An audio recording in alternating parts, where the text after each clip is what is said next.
2024 के पहले 4 महीनों में हमारे देश में 7,40,000 साइबर क्राइम कंप्लेंट्स दर्ज हो चुकी हैं। Investment scam, sextortion, digital arrest और दूसरे फ्रॉड से करीबन 1,800 करोड़ रुपए लूटे जा चुके हैं सिर्फ जनवरी और अप्रैल के महीनों के बीच में। ये सिर्फ ऑफिशियल आंकड़ों की बात कर रहा हूं बाय द वे, जो national cyber crime reporting portal में दर्ज हुई है, जिसे मिनिस्ट्री ऑफ होम अफेयर्स चलाती है। असल में ये ऑनलाइन फ्रॉड की जो समस्या है, इसने एक भीषण रूप धारण कर लिया है और कल आपको या मुझे भी अपने चपेट में ले सकती है। Indian cyber crime coordination centre या I4C के अनुसार मई 2024 में हर दिन 7,000 साइबर क्राइम कंप्लेंट्स रजिस्टर हो रही है। हर दिन 7,000 कंप्लेंट्स। यह आंकड़ा 2021-2023 के तुलना में 113% ज्यादा है। इन सारे क्राइम्स में पैसा मेन मोटिव होता है। 85% केसेस में कहीं ना कहीं किसी न किसी रूप में ऑनलाइन फाइनेंशियल फ्रॉड हो रहा है। पिछले 5 सालों में फाइनेंशियल फ्रॉड्स करीबन 1,000% बढ़ी हैं। 2023 में 1 लाख इन्वेस्टमेंट स्कैम्स रिपोर्ट किए गए। मार्केट में नया जो स्कैम आया है, डिजिटल अरेस्ट, उससे 120 करोड़ रुपए लूटे जा चुके हैं। ट्रेडिंग स्कैम का तो अलग ही जोन चल रहा है। अनुमान है 1,500 करोड़ रुपए का चूना लग चुका है लोगों का वहां। और एक बार ऑनलाइन स्कैम में आपका पैसा गया तो मिलना वापस बहुत ही मुश्किल होता है। 10% से भी कम केसेस में पुलिस आपकी मदद कर पाती है, आपका पैसा लौटा पाती है। शायद इसीलिए और शर्म के मारे बहुत सारा ऑनलाइन फाइनेंशियल फ्रॉड जो हो रहा है हमारे देश में, उसे रिपोर्ट भी नहीं किया जा रहा है। यह फ्रॉड्स अक्सर हमारी लापरवाही की वजह से भी होता है। जैसे कि व्हाट्सएप पर लिखा शब्द जो होता है, हम उसे भगवान का उपदेश मान लेते हैं कि व्हाट्सएप पर लिखा है, ठीक ही लिखा होगा। या रातों रात पैसा डबल करने की स्कीम में इन्वेस्ट करने के लालच में हम पैसा डाल लेते हैं। और बहुत बार आपकी गलती ना भी हो सकती है। क्यों? जैसे फ्रॉडस्टर्स आपका इंफॉर्मेशन, बायोमेट्रिक डेटा चुरा कर आधार इनेबल्ड पेमेंट सिस्टम या AEPS से पैसा निकाल सकते हैं और आपको खबर तक ना होगी। लोकल सर्कल द्वारा किए गए एक सर्वे में पता चलता है कि पिछले 3 सालों में 47% अर्बन हाउसहोल्ड्स हैं जहां कम से कम एक फाइनेंशियल फ्रॉड रिपोर्ट हुआ है, चाहे वो UPI हो, क्रेडिट कार्ड हो या कोई इन्वेस्टमेंट फ्रॉड हो। 23,000 लोगों का ये जो सर्वे है, इसमें यह पाया गया कि क्रेडिट कार्ड पर अक्सर अनऑथराइज्ड चार्ज किया जाता है या फिर UPI में QR कोड से पेमेंट मिलने के बजाय से पेमेंट हाथ से निकल जाता है। हर दिन क्रिमिनल्स नया नया टेक्निक निकालते हैं हमें लूटने के लिए। बात सिर्फ पैसे की नहीं है। आए दिन सुर्खियों में हमें यह खबर भी दिखने को मिलती है कि कैसे फाइनेंशियल फ्रॉड, एक्सटॉर्शन या इलीगल लोन एप्स के वजह से लोग अपनी जान तक ले रहे हैं। इसीलिए देशभक्त के आज के एपिसोड में हमने यह एपिसोड आपको आगाह करने के लिए बनाया है कि कैसे आपके फैमिली, आपके फ्रेंड्स को आप सुरक्षित रख सकते हो और अपने आप को भी सेफ रख सकते हो इस सबसे बड़े फ्रॉड से। किस किस रूप में आते हैं ये ऑनलाइन फ्रॉड? सरकार क्या कर रही है इस आपदा से निपटने के लिए? और उससे भी ज्यादा आप क्या कर सकते हो अपने आप को सुरक्षित रखने के लिए? बड़े बड़े फ्रॉड्स में नेता, बिजनेसमैन, टैक्स पेयर का पैसा खा जाते हैं, लेकिन ये जो ऑनलाइन फ्रॉड है ना, उससे भी ज्यादा खतरनाक है। ये फ्रॉडस्टर्स आपके बैंक बैलेंस को, आपकी इज्जत को, आपकी जिंदगी तक को खा जाएंगे और डकार तक नहीं लेंगे। और इसीलिए इसे आप रोक सको, आप लोगों को आगाह कर सको, हमने इस वीडियो को एकदम कॉपीराइट फ्री बनाया है। आप इस वीडियो को शेयर करो, डाउनलोड करो, रीअपलोड करो, कोई प्रॉब्लम नहीं है। बस अपने फैमिली, अपने फ्रेंड्स को आगाह करो कि यह देश का सबसे बड़ा स्कैम बन चुका है। देशभक्त की पूरी टीम ने बहुत टाइम लगाकर इस एपिसोड में रिसर्च किया। 6 ऐसे लेटेस्ट या एवरग्रीन ऑनलाइन फ्रॉड्स का पता लगाया जिसके शिकार आप और मैं दोनों हो सकते हैं, और 6 ऐसे सिक्योरिटी मेजर्स के बारे में भी हम बात करेंगे इन अटैक से बचने के लिए। लेकिन उससे पहले आपको यह समझना होगा कि फ्रॉडस्टर्स आज सिर्फ जामतारा में कहीं कोने में बैठकर आपको फ्रॉड करने की कोशिश नहीं कर रहे हैं। आज डिजिटल फ्रॉडस्टर्स बहुत ही केपेबल, टेक्नोलॉजिकली बहुत ही नॉलेजेबल और शातिर क्रिमिनल्स बन चुके हैं। अगर आपके साथ कभी भी फाइनेंशियल फ्रॉड हुआ है तो आप चुप मत बैठो, क्योंकि यही चुप्पी क्रिमिनल्स को और हौसला देती है। अच्छे से अच्छों को इन क्रिमिनल्स ने फांसा हुआ है अपने लेटेस्ट डिजिटल अरेस्ट स्कैम में। मिलिए SP ओसवाल से, chairman and managing director of Vardhman group. आपको लगेगा कि अरे इतना पैसा इनके पास, इतना तजुर्बा है। 82 साल की उम्र में ओसवाल साहब को कोई बुद्धू तो बना नहीं सकता है, लेकिन इनके साथ हुआ 7 करोड़ रुपए का फ्रॉड। जब एक गैंग ने इनके ऊपर एक फेक केस किया, एक फेक वर्चुअल कोर्ट रूम में fake chief justice of India DY Chandrachud के साथ केस की सुनवाई कराई, फेक डॉक्यूमेंट्स क्रिएट करवाए और ओसवाल को 2 दिन तक डिजिटल अरेस्ट में रखा। सुप्रीम कोर्ट से जो फेक डॉक्यूमेंट्स आए, जो ओसवाल को भेजे गए थे उनमें सुप्रीम कोर्ट का एम्बलम, उसका बार कोड, उसका डिजिटल सिग्नेचर सब एकदम असली कोर्ट डॉक्यूमेंट से मेल जोल खाते थे। ओसवाल ने नोटिस का पालन करते हुए अलग अलग अकाउंट्स में 7 करोड़ रुपए जमा कर दिए। चलो, बिजनेसमैन को उल्लू बनाया, लेकिन साइंटिस्ट को भी। मध्य प्रदेश के इंदौर में डिपार्टमेंट ऑफ एटॉमिक एनर्जी में काम कर रहे साइंटिस्ट को फ्रॉडस्टर्स ने डिजिटल अरेस्ट किया, 71 लाख रुपीस उनसे लूट लिया। नोएडा में 79 साल के रिटायर्ड मेजर जनरल के साथ भी यही हुआ। 5 दिनों तक डिजिटल अरेस्ट, 2 करोड़ रुपए उनसे ऐंठ लिए गए। नोएडा में ही एक डॉक्टर पूजा गोयल को फ्रॉडस्टर्स ने डिजिटल अरेस्ट किया, इस आरोप में कि उनके नंबर से अश्लील वीडियो सर्कुलेट हो रहे हैं। 60 लाख रुपए उनसे भी ऐंठ लिए। तो एक बात तो क्लियर है कि फ्रॉडस्टर्स कोई स्पेसिफिक किसी को टारगेट नहीं कर रहा है, कोई टीजी नहीं है। सीनियर गवर्नमेंट ऑफिसर हो सकता है, रिटायर्ड गवर्नमेंट ऑफिशियल हो सकते हैं, बिजनेसमैन, डॉक्टर, यहां तक कि पीजी स्टूडेंट्स तक को बख्शा नहीं गया है इन ऑनलाइन स्कैम से। फॉर एग्जाम्पल, अहमदाबाद में 27 साल की महिला को सेंट्रल एजेंसीज के अफसरों ने फोन कर कर बताया कि उनके नाम का एक पार्सल है जिसमें ड्रग्स पाए गए हैं और उनके खिलाफ एक्शन होने वाला है। डिजिटल अरेस्ट के दौरान एक सीबीआई ऑफिसर ने उन्हें अनड्रेस करने को कहा, जिससे उनके बर्थ मार्क्स को आइडेंटिफाई किया जा सके। साथ ही साथ उनके सारे पैसे फ्रॉडस्टर्स ने ट्रांसफर करवा लिए। तो इतना कॉन्फिडेंस आ चुका है आजकल ये ऑनलाइन फ्रॉडस्टर्स में। डिजिटल अरेस्ट उस साइबर क्राइम टेक्निक का नाम है जहां फ्रॉडस्टर्स वीडियो कॉल के जरिए लॉ इन्फोर्समेंट एजेंसी के अफसर बन के आपके सामने आते हैं। आपका क्राइम कुछ भी हो सकता है, लेकिन 2 बहुत कॉमन क्राइम्स आजकल हमें दिखने को मिलते हैं। आपके नाम का पार्सल, उसमें ड्रग्स मिला है, या फिर आपके नाम से रजिस्टर्ड मोबाइल फोन जिससे इलीगल काम हुआ है, फिरौती हुआ है, टेररिज्म हुआ है, या ऑब्सीन मटेरियल सर्कुलेट हुआ है आपके नंबर से जो आधार से लिंक्ड है। अगर विक्टिम इस बात को मान लेता है तो फेज 2 डिजिटल अरेस्ट, जहां आपको अपने घर में कैद कर दिया जाता है और आपको अपने डिवाइस के सामने होना होता है। आपके डिवाइस का कैमरा बंद नहीं किया जा सकता है। बेसिकली आइडिया फ्रॉडस्टर्स का यह है कि आपको इंटेरोगेट करेंगे और आप किसी से हेल्प नहीं ले सकते हो क्योंकि आपको कैमरा के सामने बैठना है।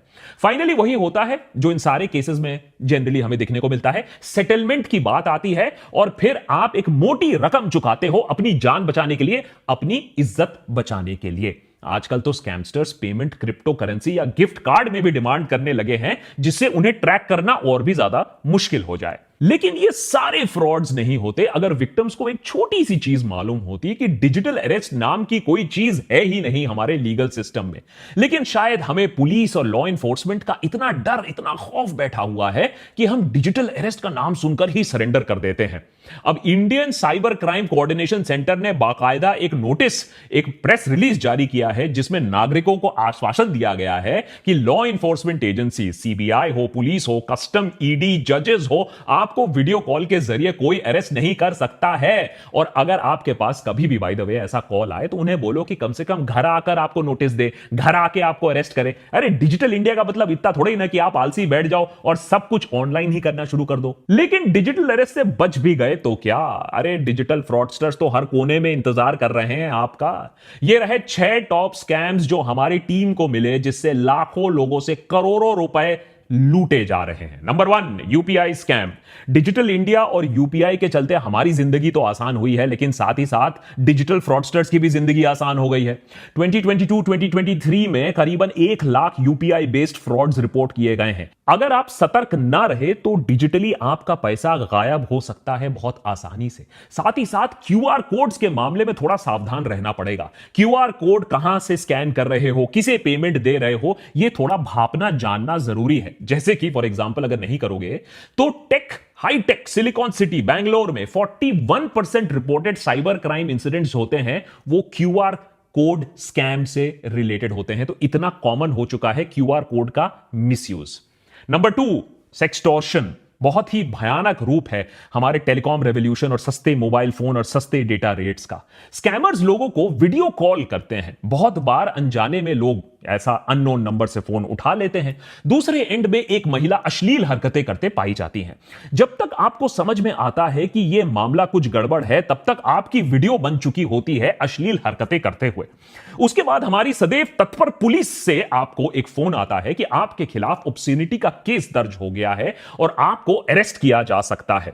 सबूत के दौर पर आपका अश्लील वीडियो इस महिला के साथ आपके सामने पेश किया जाता है।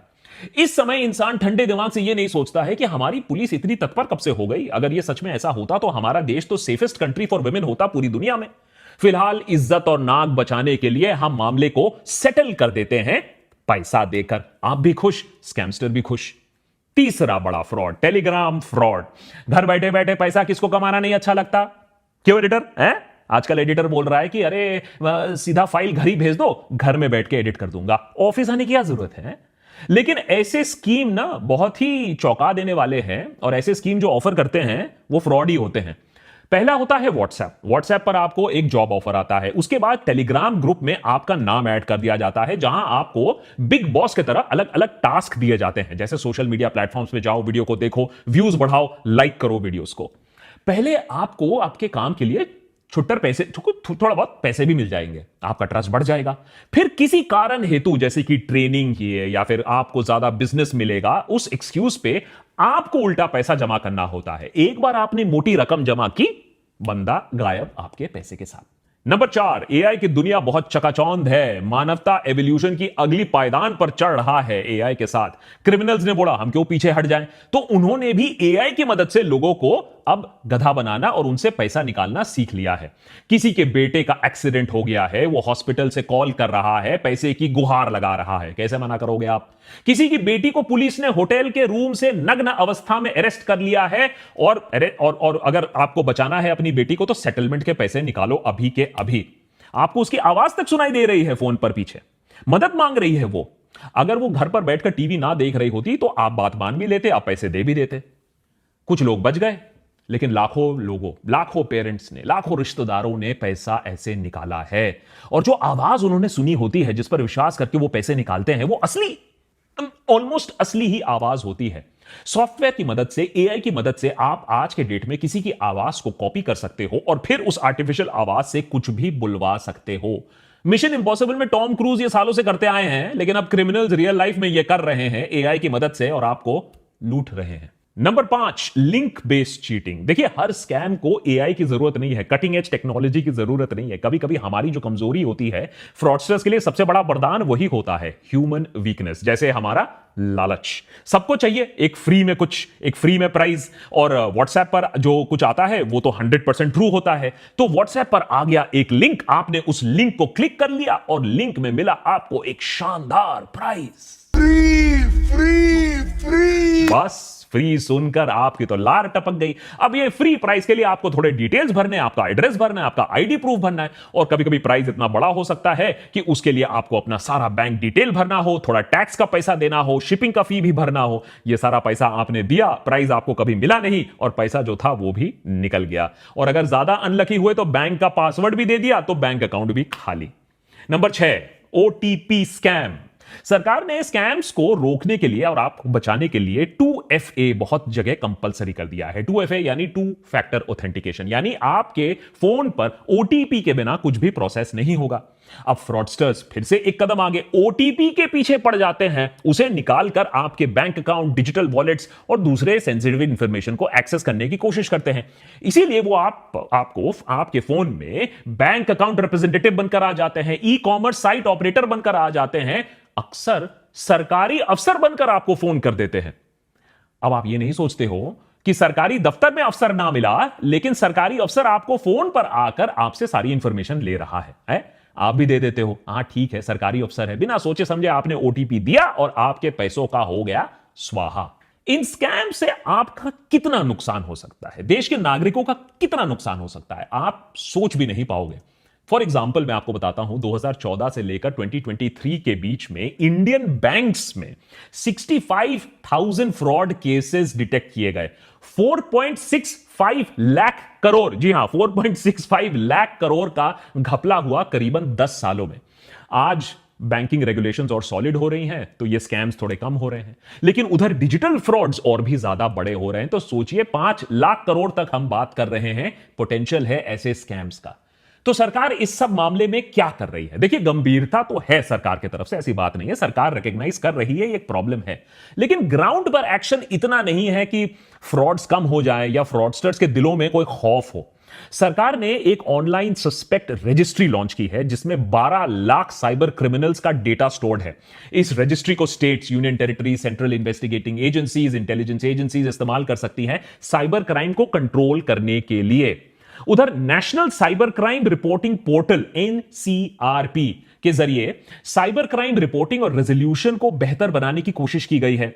एनसीआरपी को अभी हर दिन 67,000 कॉल्स आती हैं साइबर क्राइम रिलेटेड क्वेश्चन से। तो सोचिए, लोगों में भी इतना डर है अभी कि इस हेल्पलाइन में लोग फोन करके पता लगा रहे हैं कि उनके साथ भी फ्रॉड हुआ है या नहीं। और Indian cyber crime coordination centre I4C ने अभी तक 2,800 करोड़ डिफ्रॉडेड मनी है, ये जो स्कैम्स का पैसा है, ये वापस दिया है करीबन 8.5 लाख विक्टिम्स को। तो कहीं ना कहीं एक शुरुआत की गई है, लेकिन इस शुरुआत से ज्यादा कुछ नहीं हो पाएगा जब तक ना आप इसमें साथ दोगे। कैसे? सबसे पहले तो आप एक काम करो, अगर आपके साथ कभी भी साइबर क्राइम हुआ है तो आप इमीडिएटली इसे रिपोर्ट करो। www.cybercrime.gov.in ये एक ऑफिशियल पोर्टल है जहां आप इसको रिपोर्ट कर सकते हो। सरकार आपकी मदद कर सकती है। आप 1930 पर फोन कर सकते हो, नेशनल साइबर क्राइम हेल्पलाइन है।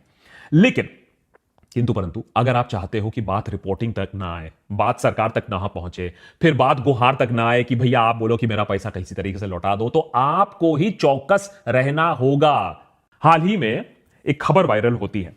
मुंबई में एक ऑटो में एक पुलिस ऑफिसर घुस आता है सडनली और एक महिला से 50,000 रुपए की मांग करता है। महिला का गुनाह क्या है कि वो ऑटो में बैठकर वेप कर रही थी। देखिए, स्मोकिंग वेपिंग तो वैसे में अच्छी बात नहीं है, लेकिन सवाल यह है कि यह बिना यूनिफॉर्म का ऑफिसर कौन है, 50,000 का डिमांड क्यों कर रहा है।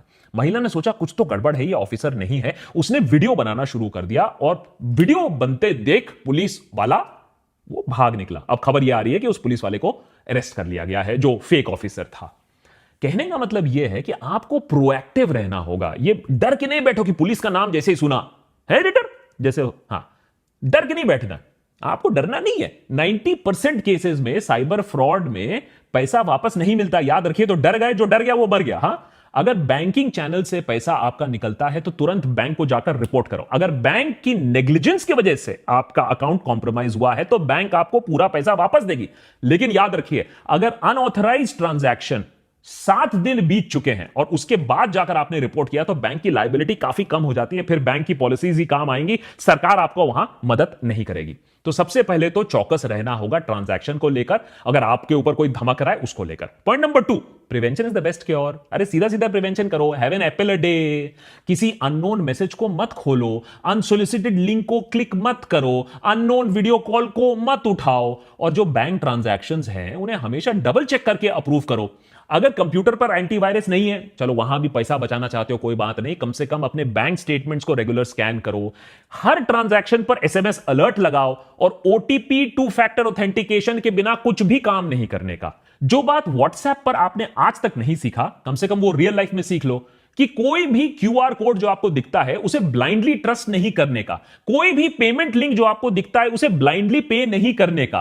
किसी भी पेमेंट जहां दे रहे हो, देखो किस गेटवे को इस्तेमाल कर रहे हो, किस सॉफ्टवेयर को इस्तेमाल कर रहे हो, और मल्टी फैक्टर ऑथेंटिकेशन का आप इस्तेमाल करो। जैसे कि आप में क्रेडिट कार्ड में भी अगर ओटीपी है तो उसको इनेबल करो।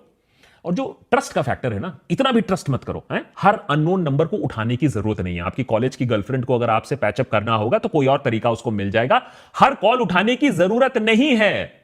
उठाओगे तो फिर आपका भी डिजिटल अरेस्ट हो जाएगा। और अगर पार्सल में ड्रग्स निकले तो इमीडिएटली फोन काटो और जिस कंपनी से वो फोन आया था ड्रग वाला, उस पार्सल कंपनी को खुद फोन करो और पता लगाओ कि कहां भैया तुम्हारा थाईलैंड में ड्रग पकड़ा गया है। सरकार इतने सालों से हर चीज के लिए आधार मांगती आई है। बर्थ से लेकर डेथ सर्टिफिकेट के लिए, बैंक अकाउंट खोलने से टॉयलेट जाने के लिए आधार की जरूरत होती थी। लेकिन अब नया फॉर्मूला यह है कि आपको अपना आधार नहीं दिखाना है। जी हां, पहले दिखाना था, अब आपको नहीं दिखाना है, क्योंकि आपका आधार नंबर से ही आपके ऊपर फ्रॉड हो सकता है। तो जितना अपना डेटा प्रोटेक्ट कर सको उतना डेटा प्रोटेक्ट करके रखो। और जितना अपना पर्सनल इंफॉर्मेशन है, अपना फैमिली इंफॉर्मेशन है, हर चीज इंस्टाग्राम पे डालने की जरूरत नहीं है। थोड़ा सा अपने जो प्राइवेट इंफॉर्मेशन है उसे कंट्रोल में रखो, क्योंकि फ्रॉडस्टर्स ये भी देख रहे हैं कि आपका बेटा कब बाहर जा रहा है, कब छुट्टी पे जा रहा है, और फिर आपके पास आएगा पुलिस से फोन। नंबर 4, थोड़ा सा अवेयर होने की जरूरत है। मुश्किल है, लेकिन अगर बिग बॉस के घर में क्या हो रहा है ये आपको खबर है, तो टेक्नोलॉजी की दुनिया में भी क्या हो रहा है उसकी खबर आपको रखनी पड़ेगी। प्रॉब्लम यह है कि हर दिन फ्रॉडस्टर्स नए नए तरीके खोज रहे हैं। अब हमें तो अपडेटेड रहना होगा। For example, SIM swap scam, ये क्या होता है? इससे हैकर्स आपके सिम को रिमोटली डुप्लीकेट कर सकते हैं और आपका सारा इंफॉर्मेशन चुरा सकते हैं। इसीलिए रेगुलर पासवर्ड चेंज करना भी एक वाइटल सिक्योरिटी टूल है। ओटीपी स्कैम से भी जरूर आपको बचना चाहिए कि ये जो आपका जो पर्सनल फाइनेंशियल डिटेल है कभी फोन पर नहीं शेयर करना। कोई अगर आपको कॉल कर रहा है, मैसेज कर रहा है, अपने बैंक का ऑफिशियल बोल रहा है, सरकारी ऑफिशियल बोल रहा है, तो ऑफिशियल चैनल के थ्रू जाओ, ऑफिशियल वेबसाइट के थ्रू जाओ। फोन पर जो बोल रहा है उसे मत बिलीव करो और कभी भी अपना ओटीपी किसी को मत दो। लास्टली, जो शेडी एप्स हैं ये एक नया चीज बन रहा है, क्योंकि हम सोचते हैं कि ऐप इंस्टॉल कर लेंगे, किसी ने मेहनत से ऐप बनाया होगा तो ठीक ही होगा, लेकिन ऐसे ऐप्स इंस्टॉल मत करिए। ओनली ऑफिशियल ऐप्स इंस्टॉल करिए। ऐप स्टोर, प्ले स्टोर में जिसकी अच्छी रेटिंग हो, कोई अननोन ऐप को मत इंस्टॉल करिए, क्योंकि एक बार आपने ऐप इंस्टॉल कर लिया अपने फोन पर तो वो बहुत सारी परमिशंस ले लेता है, कैमरा से लेकर, माइक से लेकर, आपके दूसरे पासवर्ड से लेकर। लेटेस्ट स्कैम अभी जो बैंगलोर से आ रहा है, एक महिला ये क्लेम कर रही है कि बैंगलोर में एयरपोर्ट में लाउंज एक्सेस के लिए ऐप डाउनलोड करने को बोला गया और उस ऐप से फोन पर पूरा कंट्रोल जमा लिया उस ऐप ने। तो ये आपको ही सुरक्षित अपने आप को रखना पड़ेगा। जैसे कि मैंने एपिसोड की शुरुआत में बताया, ये एपिसोड बिल्कुल कॉपीराइट फ्री है। आप इसे डाउनलोड करिए, आप इसे शेयर करिए, आप इसे रीअपलोड करिए, मुझे फर्क नहीं पड़ता है, लेकिन अपने फ्रेंड्स, अपने रिलेटिव्स को यह बात समझाइए कि यह देश का बिगेस्ट फ्रॉड है। 2G कोलगेट से आपका बैंक अकाउंट कम से कम नहीं जा रहा था, यह उससे भी बड़ा फ्रॉड है जिससे आपका बैंक अकाउंट, आपकी इज्जत, आपकी रेप्यूटेशन और कुछ लोगों की जिंदगी तक जा चुकी है। So please be safe. और अगर ऐसे ही और भी एपिसोड्स आपको देखने हैं, as a matter of fact हमारे मेंबर्स ने ही बताया कि एक ऐसे एपिसोड की जरूरत है जहां लोगों को आगाह किया जाए, तो और ऐसी कौन कौन सी चीजें हैं जिनके बारे में लोगों को पता होना चाहिए जो मेन स्ट्रीम मीडिया कवर नहीं कर रही है, हमें जरूर बताइए। देशभक्त पर हम उसे जरूर कवर करेंगे।